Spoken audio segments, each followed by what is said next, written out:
বহু বছর ধরেই উন্নত প্রযুক্তির বোমার জন্য পশ্চিমা দেশগুলোর মুখাপেক্ষী হয়ে থাকতে হতো তুরস্ককে। অনেক ক্ষেত্রে রাজনৈতিক কারণে এসব অস্ত্র সরবরাহে বিভিন্ন বিধিনিষেধও আরোপ করা হতো, কিন্তু সেই পরাধীনতা থেকে এবার মুক্ত হলো আঙ্কারা।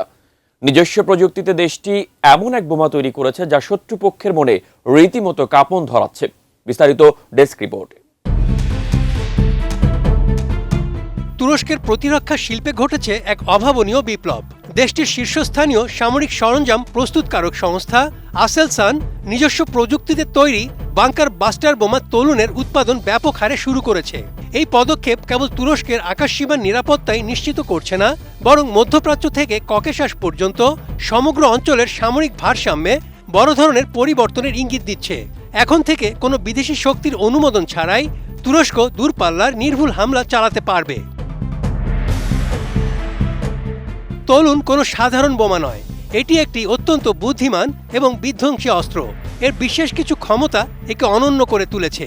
এই বোমায় রয়েছে প্রায় 105 কেজি ওজনের এমন এক মারণাস্ত্র যা 1 মিটার পুরু ইস্পাত মিশ্রিত কংক্রিট ভেদ করে ভেতরে গিয়ে বিস্ফোরণ ঘটাতে পারে। ফলে মাটির নিচে থাকা শত্রুর ঘাঁটি, কমান্ড সেন্টার বা বিমান আশ্রয় কেন্দ্রগুলো আর নিরাপদ নয়।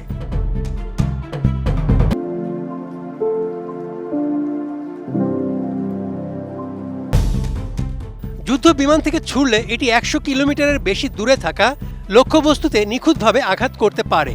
অর্থাৎ তুরস্কের বিমানগুলো শত্রুপক্ষের বিমান প্রতিরক্ষা ব্যবস্থার সীমানার বাইরে থেকেই হামলা শেষ করে নিরাপদে ফিরে আসতে পারবে।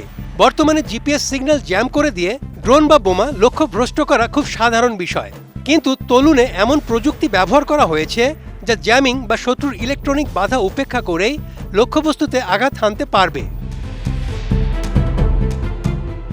এই প্রযুক্তির অন্যতম চমকপ্রদ দিক হল সাদাক নামক একটি বিশেষ স্মার্ট র্যাক। আগে একটি যুদ্ধবিমান যেখানে একটি মাত্র বড় বোমা বহন করত, এখন এই র্যাকের সাহায্যে একটি বিমান 8টি তোলুন বোমা বহন করতে পারবে। ফলে মাত্র একটি বিমান থেকেই এক মিশনে শত্রুর 8টি আলাদা লক্ষ্যবস্তু ধ্বংস করা সম্ভব হবে, যা যুদ্ধের খরচ কমানোর পাশাপাশি হামলার তীব্রতা বহুগুণ বাড়িয়ে দেবে। তুরস্কের এই সক্ষমতা ন্যাটো জোটের ভেতরেও নতুন আলোচনার জন্ম দিয়েছে। বিশেষ করে আজারবাইজানের মতো বন্ধুপ্রতিম দেশগুলো ইতিমধ্যেই এই প্রযুক্তির প্রতি আগ্রহ দেখিয়েছে এবং অর্ডার দিয়েছে। অন্যদিকে পূর্ব ভূমধ্যসাগরে যাদের সাথে তুরস্কের বিরোধ রয়েছে তাদের জন্য এই বাংকার বাস্টার বোমা এক নতুন চিন্তার কারণ হয়ে দাঁড়িয়েছে। বর্তমানে অভাবনীয় এই প্রযুক্তি তুরস্ককে একটি অস্ত্র আমদানিকারক দেশ থেকে উচ্চ প্রযুক্তির অস্ত্র রপ্তানিকারক দেশে রূপান্তরিত করেছে। তুরস্ক এখন নিজের তৈরি অস্ত্র দিয়েই যে কোনো আঞ্চলিক চ্যালেঞ্জ মোকাবেলা করতে প্রস্তুত। আধুনিক আকাশযুদ্ধের ব্যাকরণ বদলে দেওয়া এই গেম চেঞ্জার অস্ত্রটি তুরস্কের সার্বভৌমত্ব রক্ষায় এক অনন্য ঢাল হিসেবে কাজ করবে। Desk report, ATN news.